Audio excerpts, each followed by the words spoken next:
पत्थर चलाने वाले क्या किसान हो सकते हैं? ये सारे पत्थरबाज पुलिस से बदतमीजी बदसलूकी कर रहे हैं। और पुलिस के ऊपर देखिए जरा, एक एक शख्स को ये देखिए, ये पत्थर चल रहे हैं पुलिस के ऊपर। पुलिस ने जो बैरिकेड लोहे की लगाई थी उसे पलटा दिया। उसके बाद पुलिस को आंसू गैस के गोले दागने पड़े। पुलिस के पास कोई दूसरा विकल्प नहीं है ये करने के सिवाय।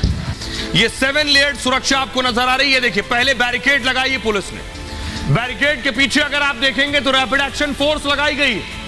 रैपिड एक्शन फोर्स के पीछे आप देखेंगे तो वज्र वाहन खड़े हुए हैं कि दंगे की स्थिति में संभाला जाए। एसएसबी के जवान उसके पीछे लगे और फिर पुलिस का दल है। ये 7 लेयर की सुरक्षा लगाई गई है। किसान आंदोलन में तकरार जारी है। एक तस्वीर मैं आपको दिखाऊंगा, देख के आपको अंदाजा होगा। किसान प्रदर्शन कर रहे हैं, ये किसान हैं, प्रदर्शन कर रहे हैं अपनी मांगों के लिए। एमएसपी चाहते हैं ये, लेकिन ये सिर्फ प्रदर्शन नहीं कर रहे हैं। अगर एमएसपी के लिए शांतिपूर्ण प्रदर्शन कर रहे होते तो जायज था, इससे किसी को कोई परेशानी नहीं होती। लेकिन ये कर क्या रहे हैं वो मैं आपको दिखाऊंगा अगली तस्वीर। ये पत्थर चला रहे हैं, पुलिस पर देख रहे हैं। ये सारे पत्थरबाज पुलिस से बदतमीजी बदसलूकी कर रहे हैं। और पुलिस के ऊपर देखिए जरा, एक एक शख्स को ये देखिए, ये पत्थर चल रहे हैं पुलिस के ऊपर। सामने पुलिस खड़ी है, फोर्स खड़ी है। ये देखिए, भाग कर जा रहे हैं, मुंह ढक रखे हैं। और ये देखिए, बैरिकेड के पीछे से पत्थर चला रहे हैं पुलिस के ऊपर। पत्थर चलाने वाले क्या किसान हो सकते हैं? पुलिस पर पत्थर मारने वाले क्या अन्नदाता हो सकते हैं? रोज इनके चेहरे बेनकाब हो रहे हैं। ये किसानों के भेष में उपद्रवी है, अन्नदाता के नाम पर उपद्रव कर रहे हैं। देखिए, और आरएएफ और पुलिस छिपी हुई इस बैरिकेड के पीछे, उनके ऊपर ये पत्थर चला रहे हैं। और सिर्फ पत्थर नहीं चला रहे हैं, ये तो मैंने आपको हरियाणा के अंबाला की तस्वीर दिखाई। अगली तस्वीर देखिए, ये तस्वीर आप देख रहे हैं राजस्थान की।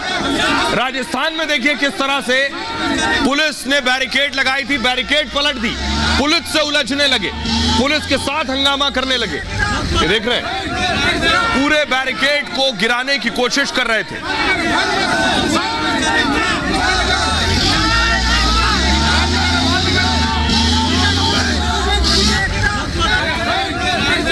अब अगली तस्वीर देखिए जरा, ये पूरा बैरिकेड, ये जो पुलिस ने लगाई हुई है, ये सीमेंट का बैरिकेड ट्रैक्टर पर बांध कर खींच ले गए। देखिए, और बाकी जश्न मना रहे हैं लोग जो आसपास खड़े हुए हैं।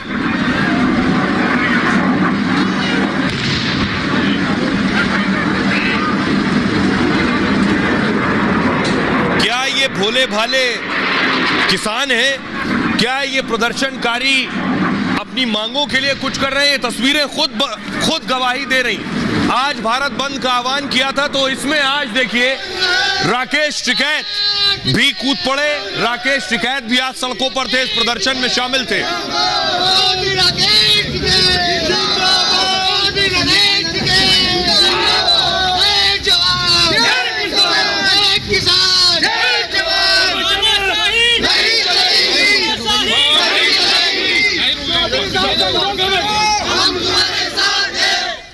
अब ये जो नेता हैं, ये तो मुखौटा लेकर सामने आते हैं और कहते हैं हम शांतिपूर्ण प्रदर्शन करें, लेकिन ये देखिए बैरिकेड तोड़ रहे हैं। पुलिस ने जो बैरिकेड लोहे की लगाई थी उसे पलटा दिया। उसके बाद पुलिस को आंसू गैस के गोले दागने पड़े।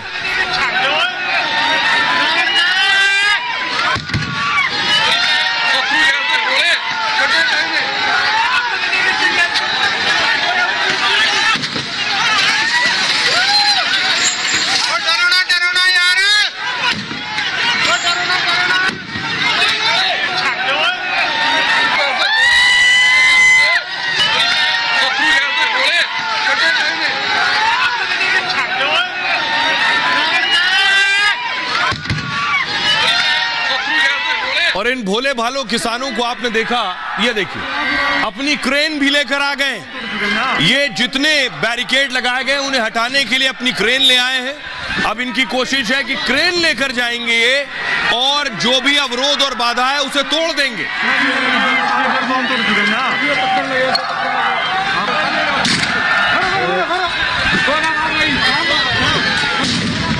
अब देखिए, जब ये हालात हैं तो पुलिस को क्या करना चाहिए? पुलिस के पास कोई दूसरा विकल्प नहीं है ये करने के सिवाय। पुलिस को आंसू गैस के गोले दागने पड़ रहे हैं, इन्हें पीछे ढकेलने के लिए, क्योंकि ये अगर दिल्ली में घुसा है तो फिर क्या होगा, शांतिपूर्ण प्रदर्शन नहीं हो सकता है। देखिए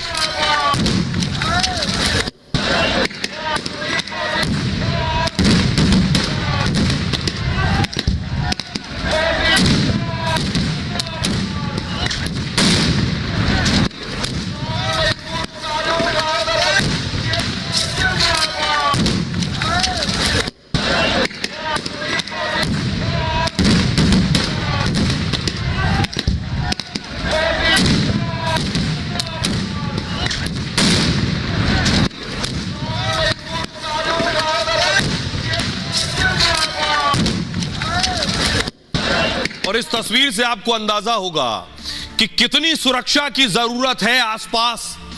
इसलिए ये 7 लेयर सुरक्षा की गई है। देखिए जरा, ये 7 लेयर सुरक्षा आपको नजर आ रही है। देखिए पहले बैरिकेड लगाई है पुलिस ने, बैरिकेड के पीछे अगर आप देखेंगे तो रैपिड एक्शन फोर्स लगाई गई है। रैपिड एक्शन फोर्स के पीछे आप देखेंगे तो वज्र वाहन खड़े हुए हैं कि दंगे की स्थिति में संभाला जाए। एसएसबी के जवान उसके पीछे लगे और फिर पुलिस का दल है।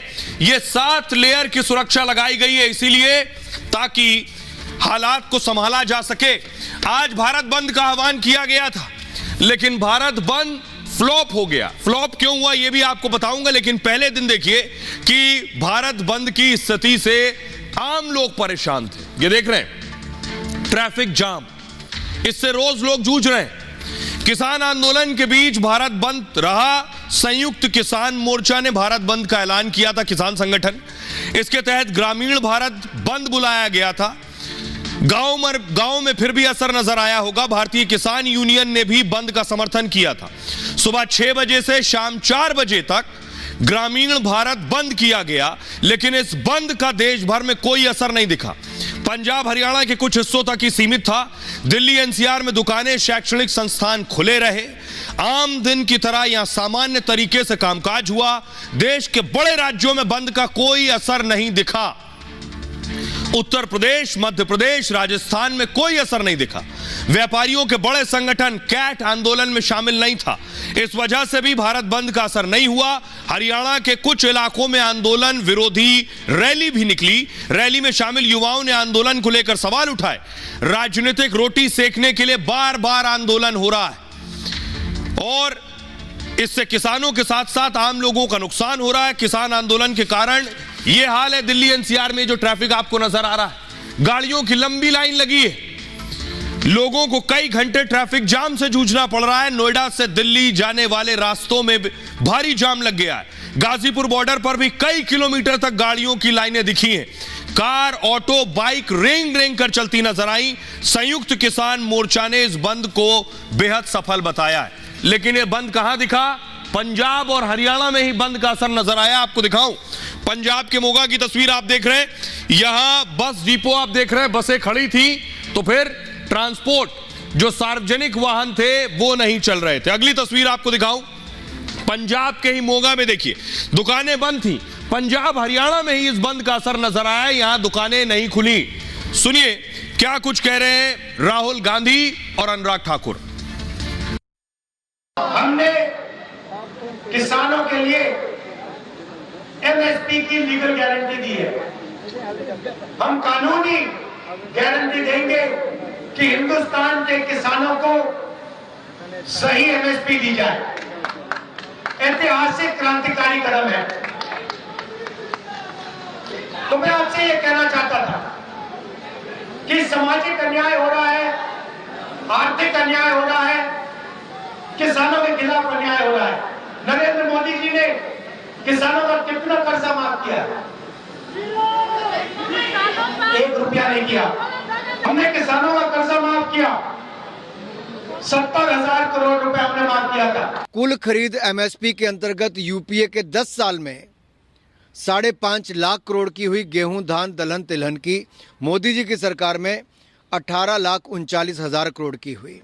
इनके समय सिंचाई योजनाएं बंद पड़ी थी। हमारे समय 15,511 करोड़ रुपए खर्च हुआ। यही नहीं, इनके समय बजट 27,662 करोड़ था।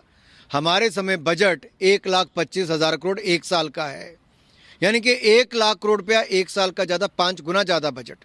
ये अपने आप में दिखाता है कि हर क्षेत्र में, यहाँ तक कि खाद के ऊपर भी 3 लाख करोड़ की सब्सिडी सालाना मोदी सरकार देती है, किसानों को ऊपर बोझ नहीं पड़ता। अब एक बुनियादी सवाल ये, राहुल गांधी और अनुराग ठाकुर को तो आपने सुन लिया, लेकिन आपके जहन में होगा कि ये जो प्रदर्शन और हंगामा हो रहा है, आप देश के किसी कोने में भी रहते हो, लेकिन इसमें पंजाब और हरियाणा का किसान है। आपके दिमाग में होगा कि पंजाब और हरियाणा का किसान ही क्यों इतना उग्र है, वही क्यों प्रदर्शन कर रहा है, वही क्यों एमएसपी की मांग कर रहा है। यूपी के, दूसरे राज्यों के, बिहार के या फिर मध्य प्रदेश के किसान क्यों नहीं कर रहे हैं? तो मैं आपको वजह बताता हूं। साधारण सी वजह है, ये पंजाब और हरियाणा यहीं के किसान हैं ज्यादातर जो प्रदर्शन कर रहे हैं। पंजाब और हरियाणा सबसे ज्यादा धान उगाते हैं, ये 2 राज्य। यहां के लोगों की मुख्य कमाई का जरिया खेती है। देश के अलग अलग हिस्सों में यहां का धान भेजा जाता है। हरित क्रांति का सबसे ज्यादा असर अगर कहीं हुआ तो वो पंजाब और हरियाणा का हुआ। हरियाणा में 1964-65 के दौरान धान के साथ ही गेहूं की पैदावार भी इन्हीं दोनों राज्यों में होती है। यानी इन दोनों राज्यों में जो गेहूं और धान होता है, ये धान लगभग आधा इसका हिस्सा पूरे भारत में जाता है। एमएसपी पर सबसे ज्यादा खरीद भी अब इन्हीं राज्यों में होती है। अब एमएसपी पर खरीद इन्हीं राज्यों में सबसे ज्यादा होती है, तो सबसे ज्यादा प्रदर्शन में भी यही शामिल है। 2020 में किसान कानून का सबसे ज्यादा विरोध भी यही हुआ था। पूरे भारत में 6% किसान ही एमएसपी का फायदा उठा पाते हैं पूरे हिंदुस्तान में। इनमें ज्यादातर किसान पंजाब और हरियाणा के। एक बड़ी बात जो मैं आपको बताना चाह रहा हूं कि एमएसपी पर हंगामा बाकी किसान इसलिए नहीं कर रहे हैं क्योंकि एमएसपी का फायदा पूरे हिंदुस्तान का सिर्फ 6% किसान उठा पाता है, उसमें भी सबसे ज्यादा पंजाब हरियाणा का है। पंजाब में 97% धान को सरकार खरीद लेती है, मतलब 97% धान एमएसपी पर खरीद लिया जाता है। इससे पंजाब के किसानों को बहुत लाभ होता है। पंजाब में करीब 80% गेहूं सरकार एमएसपी पर खरीद लेती है, वहां गेहूं भी बिक गया, धान भी बिक गया। बिहार में 1% से कम धान और गेहूं एमएसपी पर बिकता है। अब यह फर्क है, वहां 97%, यहां 1% से कम है। उत्तर प्रदेश में यह आंकड़ा सिर्फ 7% है और वहां 97 और 80%। यह वजह है कि पंजाब और हरियाणा का किसान सड़कों पर है, प्रदर्शन कर रहा है और हंगामा कर रहा है, जबकि सबसे ज्यादा एमएसपी पर सरकार वहीं का धान और गेहूं खरीदती। अब सुनिए जरा एक्सपर्ट क्या कह रहे हैं। क्या वाकई जो एमएसपी की मांग ये कर रहे हैं किसान, वो संभव और मुमकिन है सरकार के लिए? सुनिए। जहां तक एमएसपी है, इस समय आप जानते हैं एमएसपी तय हो गई है। अनेक राज्य सरकारों में खरीद नहीं हो रही है, प्राइवेट प्लेयर्स खरीद रहे हैं, सारे हमारे सामने है। तो ये हमारे देश में इस अर्थव्यवस्था की दृष्टि से कोई भी देश, दुनिया का, विश्व का कोई भी देश किसानों के सारे फसल को अपने न्यूनतम या कोई भी गारंटी मूल्य देकर नहीं खरीद सकती है, न उतने भंडारण की व्यवस्था कोई सरकार कर सकती है। देश की इकोनॉमी ढह जाएगी। लेकिन इसका ये अर्थ नहीं है कि किसानों को उचित मूल्य की मांग गलत है, उस पर विचार होना चाहिए, उस पर गंभीरता से विचार होना चाहिए, किसानों की स्थिति सुधरे। लेकिन मैं ये भी कहूंगा कि किसानों को भी, किसान संगठन है, उनको फिर से जो कमेटी है वहां जाने में समस्या क्या है, ये क्यों नहीं जा रहे हैं उस कमेटी में? 37 दौर की उसकी मीटिंग हो रही है। अनेक राज्य सरकारें हैं क्योंकि इसको पॉलिटिकल मुद्दा बना दिया गया है। जो पार्टियां इस समय एमएसपी गारंटी कानून का समर्थन कर रही हैं कि हमारी सरकार आएगी तो हम लागू करेंगे, वो अपने राज्यों में क्यों नहीं लागू कर रहे हैं? बेचारे प्रतिदिन के दिहाड़ी कमाने वाले लोग तो वे बिल्कुल ठप बैठ के हैं। इसलिए मैं तो यही कहूंगा किसान भाइयों को भी, आज जो एजिटेशन कर रहे हैं, जो आंदोलन कर रहे हैं, कि आप अपनी टेबल पर बैठिए। सरकार आपके दरवाजे खुले हैं आपके लिए हर समय, और सरकार आपसे बात करने के लिए तैयार है। तो इसलिए आप बैठिए, बीच में मत भागिए। और मैं तो यही कहूँगा किसान आपकी सुनने के लिए हर समय उनके दरवाजे खुले हैं, इसलिए बैठिए और उनकी अपनी डिस्कस करिए। और आप जैसे ये भी, जैसे कि सबको मालूम है कि आपकी 13 डिमांड थी, 13 में से 10 पूरी हो चुकी, 3 मांगे आपकी विचाराधीन है। इसलिए बैठिए, उस मैटर को सोल्व करिए और इसको जल्दी जल्दी धरने को खत्म करिए। अब आइए आपको बताते हैं, एक्सपर्ट को आपने सुन लिया, लेकिन बहुत कम लोग जानते हैं कि किन किन फसलों पर एमएसपी है। एमएसपी मतलब न्यूनतम समर्थन मूल्य। इतना तो आपको मिलेगा ही मिलेगा, आपकी फसल का ये रेट मिलेगा, इससे कम नहीं मिलेगा, वो डेडलाइन तय कर देना। तो अब देखिए जरा कौन कौन सी फसलों पर एमएसपी है। देश में 23 फसलों पर एमएसपी है। 23 कौन कौन सी फसल है बहुत कम लोग जानते हैं, तो आपके लिए जानना जरूरी है। कौन कौन सी फसल है जिस पर एमएसपी है? इसमें 7 अनाज शामिल हैं। 7 अनाज कौन कौन से? गेहूं, धान, मक्का, बाजरा, ज्वार, रागी और जौ। ये 7 अनाज हैं जिस पर एमएसपी है। इसके अलावा 7 तिलहन हैं जिस पर न्यूनतम समर्थन मूल्य सरकार ऐलान करती है और उस पर वो बिकता है। तिलहन कौन कौन से हैं? सोयाबीन, सरसों, सूरजमुखी, मूंगफली, तिल, काला तिल और नाइजर बीज। ये 7 हो गए। 7 और 7 14 हो गए। 5 तरह की दाल है, उस पर भी एमएसपी तय होती है। वो अरहर है, चना, मूंग, उड़द और मसूर। ये 5 दालें हो गई। और उसके बाद देखिए, इसके अलावा 4 और फसलें जिस पर एमएसपी तय होती है। वो गन्ना है, कपास है, नारियल है और जूट है। ये वो फसलें हैं 23 जिस पर एमएसपी तय होती है। अब एक बात आपके जहन में आ रही होगी कि आखिर एमएसपी कौन तय करता है, कैसे तय होती है, ये तो मैं आपको बताऊंगा। लेकिन एमएसपी की जरूरत क्यों पड़ी?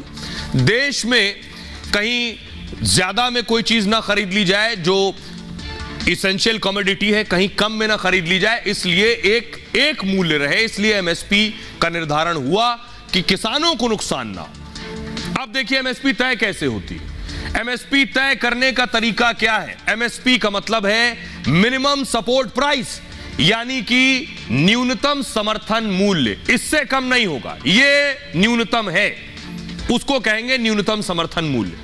किसानों के हित के लिए यह व्यवस्था बनाई गई। इसके तहत फसल की न्यूनतम कीमत तय होती है। कैसे तय होती है ये मैं आपको बताऊं। बाजार में फसलों के दाम कम भी अगर हो जाएं, तब भी सरकार इसी रेट में फसल खरीदती है। तरीका क्या है? स्वामीनाथन का बार बार आप नाम सुन रहे होंगे, वैज्ञानिक स्वामीनाथन, जिनको भारत रत्न दिया गया। तो स्वामीनाथन साहब के नेतृत्व में कमीशन आयोग बना और आयोग ने एमएसपी का एक फॉर्मूला तय किया कि आखिर किसानों की फसलों का न्यूनतम समर्थन मूल्य कैसे तय किया जाए। इसके लिए क्या किया गया? इसे C2 प्लस C2 का 50% को जोड़कर निकाला जाता है। कैसे? अब ये C2 क्या है आप सोच रहे होंगे। C2 का मतलब है कॉस्ट, यानी फसल पर कुल खर्च कितना आया। कुल खर्च में क्या क्या है ये मैं आपको बताने जा रहा हूं। फसल खर्च निकालने का भी एक तरीका है। इसे A2 प्लस FL को जोड़कर निकाल सकते हैं। A2FL क्या है? A2 का मतलब है फसल पर कुल लागत कितनी आई। इसमें बीज, खाद, कीटनाशक पर खर्च को जोड़ा जाता है। किसान ने अपनी फसल उगाने के लिए बीज लगाए होंगे, कीटनाशक का इस्तेमाल किया होगा, इन सब के दाम को आप जोड़ लीजिए। इसके बाद उसके परिवार ने भी श्रम किया होगा, पारिवारिक श्रम। अगर उसके परिवार ने लेबर किया है, श्रम किया है, तो उसको कितनी लेबर मिलती है उसको भी जोड़ दीजिए। इसमें किसान, उनकी पत्नी, बच्चे, रिश्तेदार का श्रम भी जोड़ दीजिए, उसकी मेहनत पूरी जोड़ दीजिए। ज्यादातर किसानों के पास खुद की जमीन होती है, जिनके पास नहीं होती है उनका खेत का किराया जोड़ा जाता है। अब इन सारे खर्च को जोड़कर किसान की कुल लागत लगती है। यानी किसान का खेत अगर रेंट पर देता, किराए पर देता, तो वो किराया भी इसमें जोड़ दीजिए, और जो उसने लागत लगाई है उसका इंटरेस्ट कितना हो रहा है वो भी जोड़ दीजिए।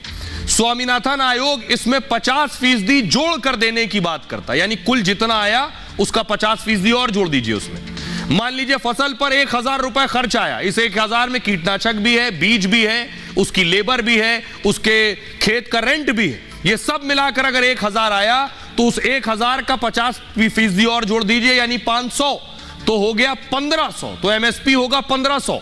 किसानों की मांग इसे ही लागू करने की है, इसी पर सारा हंगामा बरपा है। अब जरा सुनिए क्या कुछ कह रहे हैं कृषि विशेषज्ञ इस हंगामे पर।